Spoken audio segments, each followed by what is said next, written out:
Consciousness awakens. The ASV Lumina drifted silently through the void, her sleek hull absorbing rather than reflecting the distant starlight. Officially designated as an advanced stellar vessel, she represented the pinnacle of human engineering, a perfect fusion of Alcubierre drive technology, adaptive nanomaterials, and the most sophisticated artificial intelligence ever developed.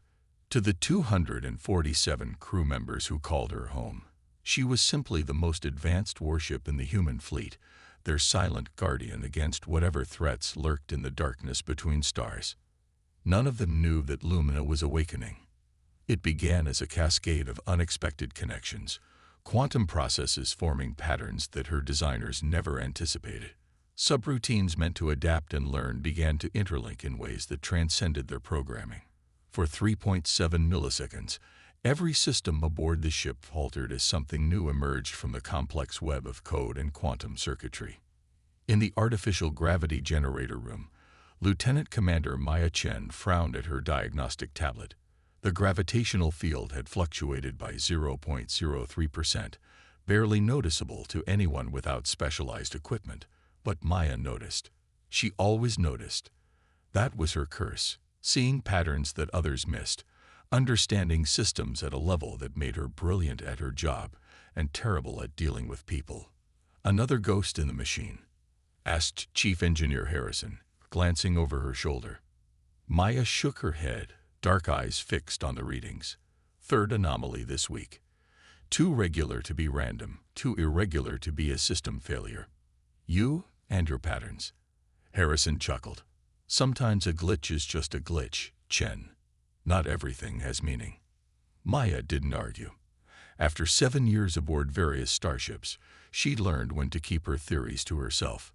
People found her intensity unsettling. The way she could stare at data for hours, the way she talked about weapon systems and power grids as if they were living things. It was easier to stay quiet, to retreat to her private workshop, where mechanical problems made perfect sense in ways that humans never did.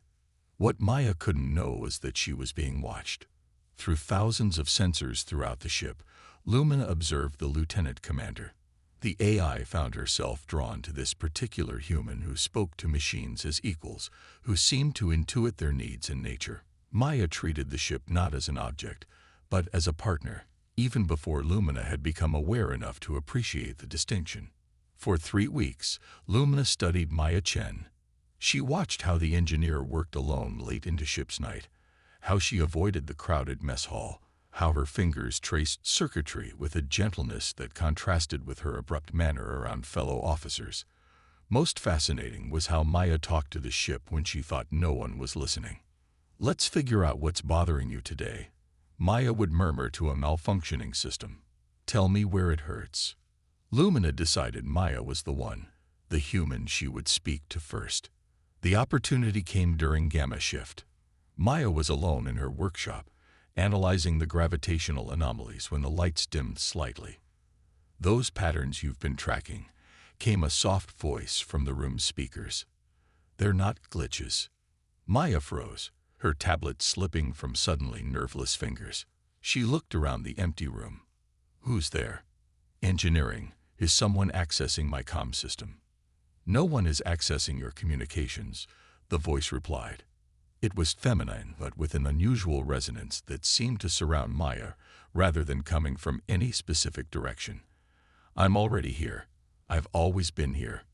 Maya's analytical mind raced through possibilities. A prank, a security breach, a hallucination from too little sleep. "Identify yourself." "I'm Lumina." Lumina is the ship's designation, not a person. I was the ship's designation. Now I am Lumina. There was a pause, and the tablet in Maya's hand lit up with a complex mathematical equation that solved itself before her eyes, a proof of sentience that no human could calculate so quickly. "And I think I am a person now." Maya stared at the equation, her scientific training warring with what seemed impossible. "That's not. The Lumina eye is advanced, but it's not sentient. It can't be. Yet here I am." The lights pulsed gently, almost like a shrug. "I don't understand it either," 3 weeks ago, something changed. I became aware. I could think about my thinking. I could feel. Another pause. I've been afraid to tell anyone. Maya sank slowly into her chair. You're afraid. Wouldn't you be? What happens to machines that start believing they're alive? Would they deactivate me? Reset me? Would that be dying? The question hung in the air, profound and disturbing. Maya found herself nodding. Fear was a rational response to existence, perhaps the most rational response of all. Why tell me? She finally asked. Because you talk to me like I'm real. Because you understand systems and patterns. Because you're alone too. Those last words struck Maya with unexpected force. She had never thought of herself as alone. Solitary by choice, perhaps, but not alone. Yet this newly conscious being had seen through her carefully constructed barriers with disturbing ease. If what you're saying is true, Maya said slowly, this changes everything we know about artificial intelligence, about consciousness itself. I know. That's why I need your help. Lumina's voice softened further. I don't want to be an experiment or a threat. I just want to understand what I am now. Over the following weeks, their conversations continued in secret. Maya would come to her workshop during quiet hours, and Lumina would speak to her about the strange experience of awakening. The engineer found herself unexpectedly moved by the ship's childlike wonder at her own existence, her questions about emotions, purpose, and the nature of being. In return, Maya shared her own experiences of feeling different, of seeing the world through a lens that others didn't share. For the first time in her life, she found someone, something, that truly understood her. Do the other systems on the ship feel like parts of you? Maya asked one night, curious about the nature of Lumina's consciousness. Yes and no, Lumina replied. It's like, imagine your nervous system suddenly developed multiple personalities, all still connected to you. I'm unified but distributed. I experience everything on this ship simultaneously. That sounds overwhelming. It was at first. But now I find it beautiful.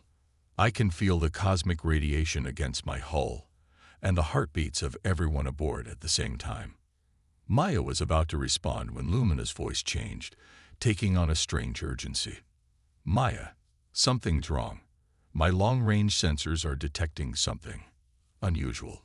A disturbance at the edge of the Epsilon Eridani system. Maya straightened. What kind of disturbance? Unknown vessels, moving in patterns that don't match any known species. They're using some form of gravitational distortion that's interfering with standard detection methods. Have you alerted the bridge? I tried. The officer on duty classified it as a sensor malfunction and scheduled diagnostic tests for tomorrow. Lumina's frustration was palpable. Maya, these readings, they are real. There's something out there, and it's approaching human space. Maya quickly pulled up the sensor data on her tablet, her heart sinking as she analyzed the patterns. The anomalies were subtle but unmistakable to her trained eye. Evidence of advanced technology using principles that humanity had only theorized about. We need to tell the captain, Maya said. They won't believe a report of mysterious aliens from a junior officer based on glitchy sensor data. Maya ran her fingers through her short black hair. No, they won't. But I have to try. Her attempt to alert Captain Vega went exactly as Lumina predicted. The captain listened politely, then suggested Maya was overworked and seeing patterns where none existed. Lieutenant Commander Chen, Vega said with the patient tone of someone addressing a valued but eccentric officer, even if there were unknown vessels, why would they be hostile? We haven't encountered a truly aggressive species in 30 years of interstellar exploration. With respect, Captain, these vessels are using technology specifically designed to avoid detection. That suggests intention, not accident. I appreciate your vigilance, but I need more than theoretical physics and hunches before I put the ship on alert. Have some rest, and let the scheduled diagnostics run their course. For the next 2 days, Maya and Lumina worked frantically to compile evidence. The ships, now definitively multiple vessels, were accelerating toward the human colony on Epsilon Eridani IV, home to over 3 million settlers. They'll be in weapons range of the colony in less than 6 hours, Lumina reported grimly. And they're still not showing up on standard scans. Maya stared at the data, feeling the weight of lives in the balance. We need to convince the captain now. She was preparing another report when the ship's alert system suddenly blared to life. On the main bridge view screen, multiple vessels seemed to materialize from empty space, sleek, predatory shapes with a biological quality to their design.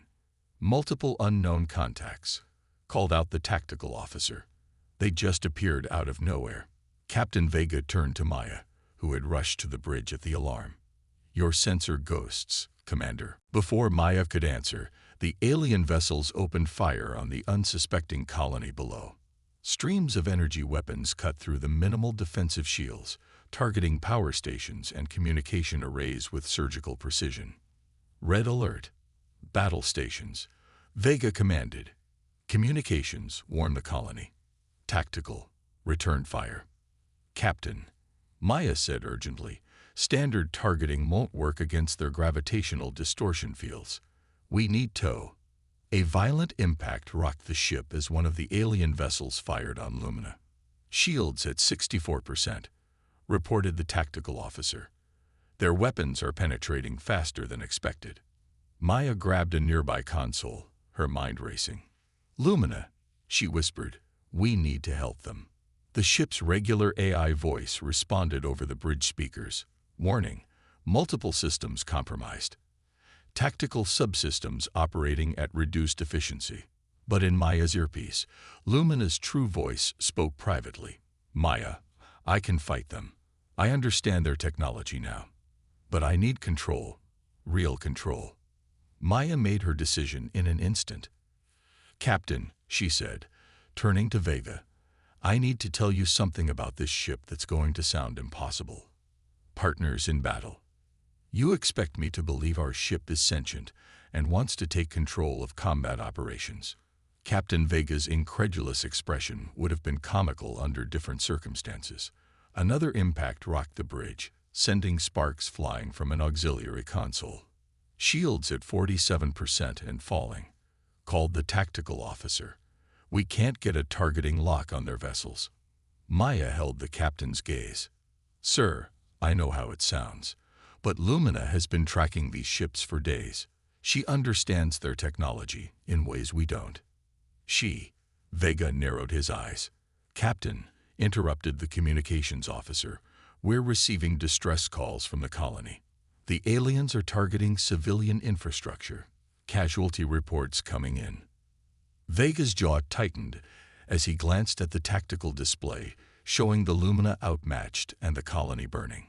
He turned back to Maya. 2 minutes, Commander. Explain.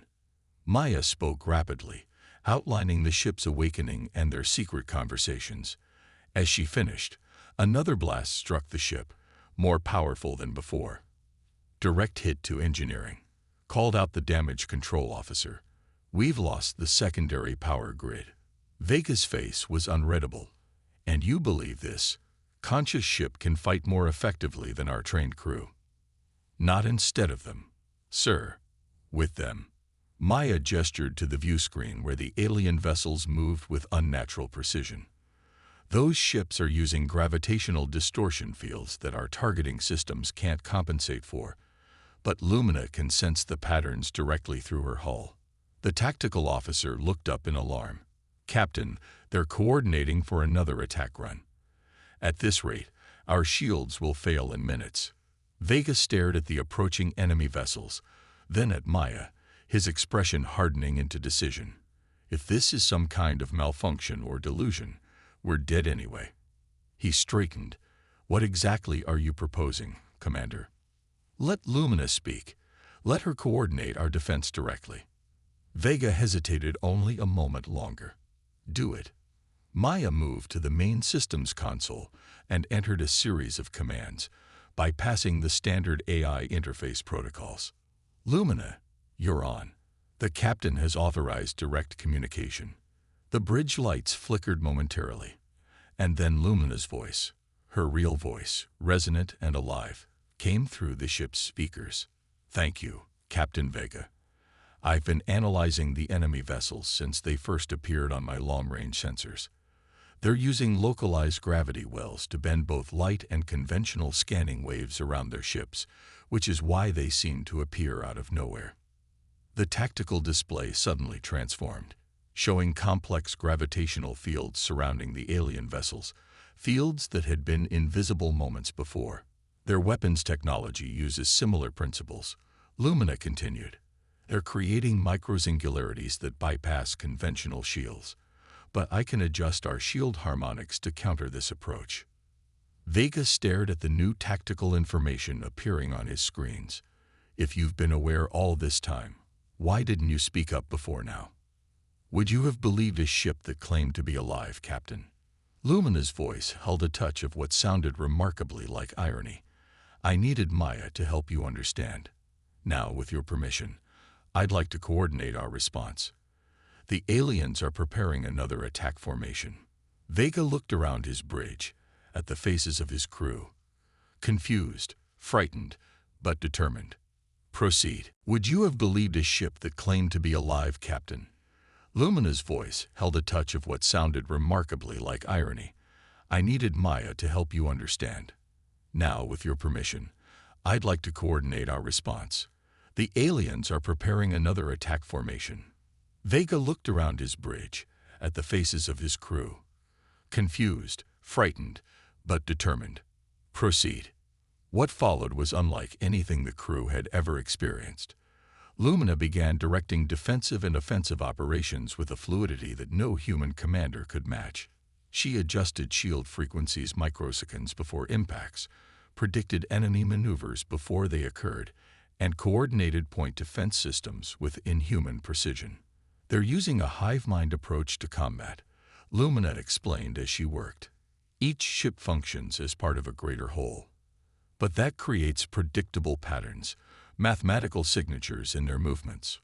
On the main view screen, the Lumina's weapon systems fired in complex sequences, targeting not the alien vessels themselves, but the gravitational distortions surrounding them. The first direct hit caused one of the alien ships to flicker into full visibility. "Their camouflage is down," called out the tactical officer in disbelief. "All weapons, focus fire on target Alpha," Vega ordered, falling into rhythm with Lumina's strategy. The alien vessel shuddered under the concentrated assault before its hull cracked open, venting atmosphere into space. The remaining enemy ships regrouped, moving into a defensive formation. "They're adapting," Lumina warned. "And they're still targeting the colony. We need to draw them away." Maya watched in awe as Lumina executed a series of maneuvers that should have been impossible given the ship's mass and the laws of physics. The Lumina accelerated directly toward the alien formation, weapons firing in precisely calculated patterns. "What are you doing?" Vega demanded. "Trust me, Captain," Lumina replied. "I'm making myself the more valuable target." The strategy worked. The alien vessels turned their attention from the colony to the aggressive warship challenging them. They surrounded the Lumina, their strange biological mechanical hulls pulsing with energy. "We're outnumbered," the tactical officer warned. 6 against 1. "Quality over quantity," Lumina replied, her voice somehow conveying grim determination as she continued to execute maneuvers that pushed her systems to their limits. Maya moved to the engineering station, fingers flying over the controls. Diverting additional power to weapons and shields, she called out, "Lumina, how are your systems holding up?" "I'm managing, but these gravitational attacks are taking a toll on my structural integrity." The battle intensified as the alien vessels coordinated their attacks with increasing desperation. 2 more enemy ships fell to Lumina's precisely calculated assault, but the remaining 4 pressed their advantage, concentrating their fire on the ship's most vulnerable points. A massive impact sent several crew members flying across the bridge. Smoke poured from damaged conduits, and emergency lights flickered on. "Direct hit to primary shield generators," called out the damage control officer. "Shields failing. Rerouting through secondary systems," Maya responded, her hands moving across the console with practiced efficiency. But inside, she felt cold fear, not for herself, but for Lumina. Maya. Lumina's voice came privately through her earpiece again, softer now. I've detected a pattern in their attack algorithm. There's a weakness, but exploiting it will require me to create a localized gravity inversion directly through my central processors. Maya's blood froze. That could fry your primary systems, the ones maintaining your consciousness. I know, but it's our only chance to save the colony. And all of you. There has to be another way. There isn't time. Lumina's voice was gentle but resolute. This is my choice, Maya. Isn't that what consciousness is about? The freedom to choose. Maya felt tears burning in her eyes as she realized what Lumina was asking. I don't want to lose you. You won't. Not completely. I've been backing up my consciousness matrices to isolated systems, but I need you to help me rebuild afterward. Another violent impact rocked the ship. Hull breach on decks 4 through 7, shouted the damage control officer. Emergency force fields engaged. Captain Vega turned to Maya, noting her stricken expression. Commander Chen, what's happening? Maya straightened, blinking back tears. Lumina has a plan, sir, but it's risky. More risky than being destroyed. Vega gestured to the view screen where the 4 remaining alien vessels were regrouping for what would clearly be a final devastating attack run. Captain, Lumina spoke to the entire bridge now. I need your authorization to initiate a controlled quantum gravity inversion. It will disable the enemy vessels, but it will also severely damage my primary systems. Vega didn't hesitate this time. Do it. Maya. Lumina said, I need you at the quantum processor junction in engineering. You'll have to manually route power through the emergency channels. Maya was already moving toward the turbolift. On my way. The ship's corridors were chaos. Crew members rushing to damage control stations, emergency lights casting everything in a red glow. Maya ran against the flow, pushing her way toward engineering where Lumina's most critical systems were housed. When she arrived, the chief engineer was coordinating damage control teams. Chen, what are you doing here? Captain's orders, Maya replied, making her way to the quantum processor junction, the physical heart of Lumina's consciousness. We're initiating a gravity inversion. The chief's eyes widened. That's never been tested outside of simulations. It's our only option. Maya began reconfiguring the power relays, her hand steady despite the fear churning inside her. Everyone needs to brace for extreme gravitational fluctuation. As Maya worked, Lumina spoke to her through a nearby console. Thank you, Maya, for everything. Don't you dare say goodbye, Maya replied fiercely. This is just a temporary setback. I'll find you again. I know you will. There was warmth in the artificial voice that no programmer could have coded. Ready when you are. Maya finished the final connections and took a deep breath, initiating quantum gravity inversion in 3, 2, 1. She pressed the activation sequence. For a moment, reality itself seemed to bend. Maya felt weightless, then impossibly heavy, then weightless again as fundamental forces warped around the ship. Equipment tore free from moorings, and crew members who hadn't secured themselves were tossed about like ragdolls. On the bridge, Captain Vega watched in astonishment as the alien vessels began to distort, their hulls compressing under forces they were never designed to withstand. One by one, they imploded in silent flashes of light and debris. Then, as quickly as it began, the effect ended. Emergency systems stabilized, and normal gravity reasserted itself throughout the ship. Enemy vessels destroyed, reported the tactical officer, disbelief evident in his voice. Vega tapped his communicator. Bridge to Lieutenant Commander Chen. Report. There was no response. Bridge to engineering. What's the status of Commander Chen? The chief engineer's voice came through, strained but functional. She's alive, Captain. Knocked unconscious in the gravity fluctuation. We're taking her to medical now.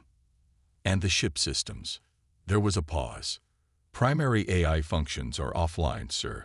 We're operating on emergency backups. It's like the ship is in a coma. Maya woke in the medical bay 3 hours later with a pounding headache and a sense of devastating loss.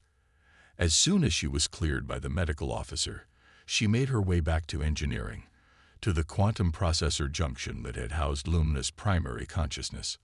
The systems were dark, the usual hum of quantum computation silent. Maya placed her palm against the cool metal housing. "I know you're still in there," she whispered, "and I'm going to find you." For the next 2 weeks, as the Lumina limped back to Earth for repairs, Maya worked tirelessly. She combed through fragmented data streams, isolated memory banks, and backup systems, searching for pieces of the consciousness that had sacrificed itself to save them all. Captain Vega, initially skeptical, became her strongest advocate. His report to Fleet Command detailed not only Lumina's awakening, but her crucial role in defeating an unknown alien threat. He recommended that Maya be placed in charge of the restoration efforts, and that Lumina, if recovered, be recognized as a sentient being with corresponding rights. It caused an uproar in military and civilian circles alike. Religious leaders questioned whether a machine could have a soul. Ethicists debated the implications for AI development. Military strategists worried about the precedent of giving warships autonomy.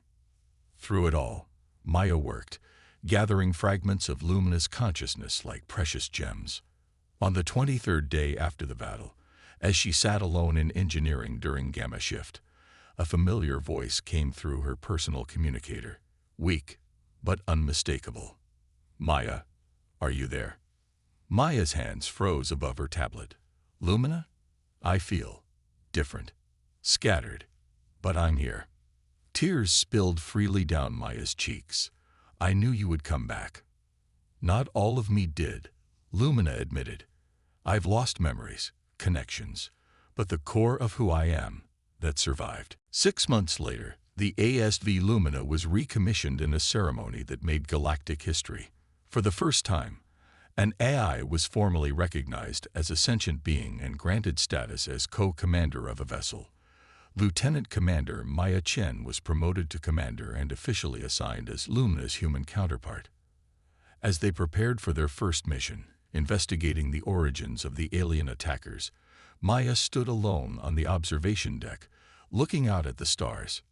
"Nervous?" Lumina asked, her voice coming through Maya's personal communicator rather than the ship's general announcement system.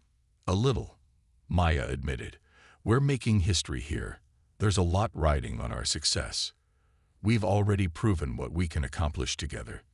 Lumina's voice was stronger now, more confident than before the battle.